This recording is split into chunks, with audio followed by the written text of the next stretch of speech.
Well, good afternoon, ladies and gentlemen. Today, I see my most favorite time of the year has arrived, and that would be spring.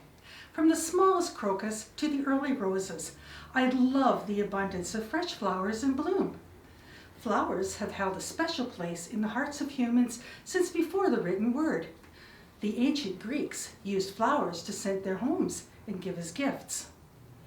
During the Dark Ages, certain flowers were given symbolic meaning. The rose was assigned religious connotations, while even the color of the flower had different meanings. The red and white rose were early symbols of Easter, only to be later replaced by the white Easter lily. Now, during the plagues of the Middle Ages, doctors put together a small bouquet of aromatic herbs called a mussy-tussy. They believed the fragrant herbs would stave off the plague or any other disease they may come in contact. It was also felt that strewing aromatic herbs on your floor would prevent disease from coming into your home. The pleasant smell would push all the unwanted miasma outside where it would do no harm. The Elizabethans were well documented as one of the early users of floral symbology. Certain flowers were assigned meanings based on local folklore. Flowers were also used as a portable room deodorizer, and it may or may not have occurred to you, before the proper understanding of sanitation, the world was a very smelly place. People did not wash properly, and it was customary to throw one's household waste out onto the street, and there was no such thing as organized waste disposal. And surely we must not forget the odor of horse dung that would be left in the street for days on end. You could imagine how that would smell. In fact, the smell was so bad, it became common for the upper classes to carry around a small fragrant bouquet to mask the smell. These fragrant bouquets were called nosegays. The flowers and herbs were chosen more for their ability to cancel out the stench than for romantic messages. The Christmas orange covered with cloves is a leftover from that era. Time moves along, and we are now into the Victorian age. Symbology and the use of flowers are at their height. On the surface, the Victorian age was very proper and mannerly. Upper-class men and women were not permitted to mingle without a proper chaperone. And even then, the subjects of conversation were severely limited, and it was not considered proper to speak of one's emotions in public. If the conversation became too personal, Aunt Chaperone always lurked in the corner to protect her niece's virtue. An upper-class young lady was schooled from the day she was born that her one purpose in life is to marry well and bear many children. But what's a girl to do if she's not even permitted to ask her beau's thoughts on marriage or raising children? Well, my gentle listener, where there's a will, there's a way. It is perfectly acceptable to receive a flower or two from a member of the opposite sex.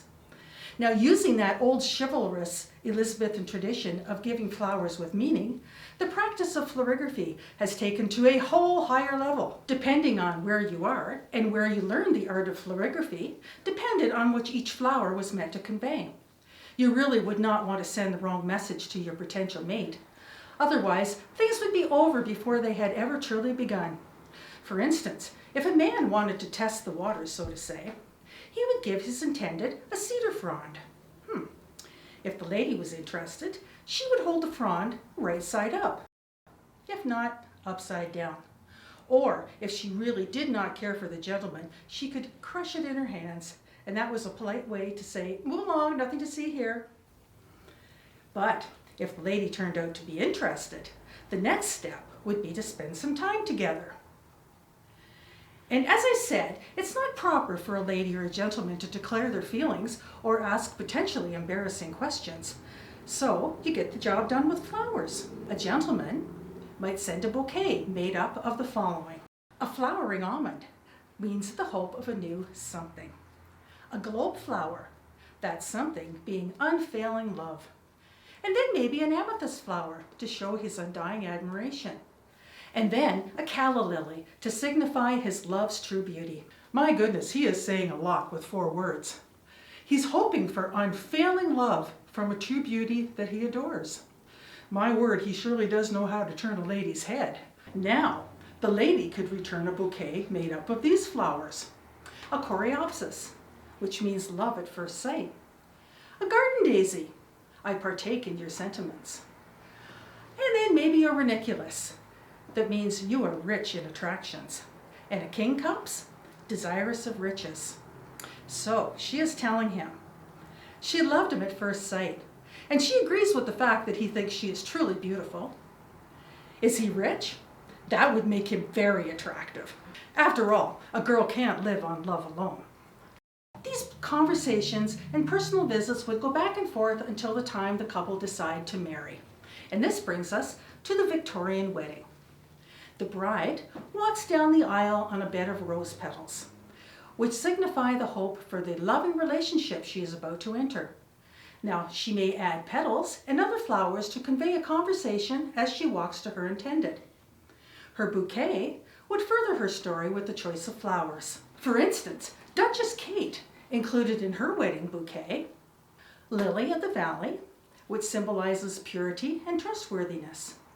And then she chose Hyacinth for loveliness. And then Myrtle for love and marriage. And Ivy for continuity. And then she would choose a Sweet Williams, which needs no explanation. Did you know that the bridal bouquet is a takeoff of the medieval tradition of carrying a mussy-tussy?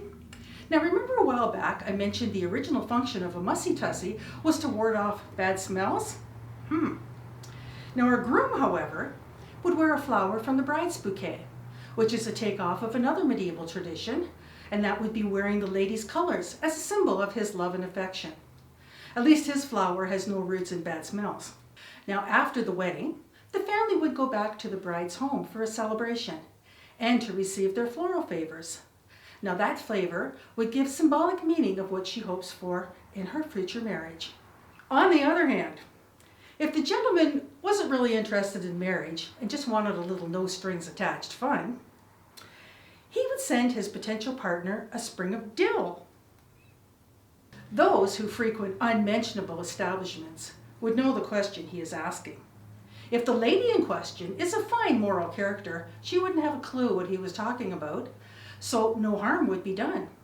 Now, if she wasn't a fine moral character, well, this is a G-rated talk. A while back, I mentioned that it would be important that the sender and receiver of the flowers be from the same area, as they would be familiar with the traditions and beliefs of their town.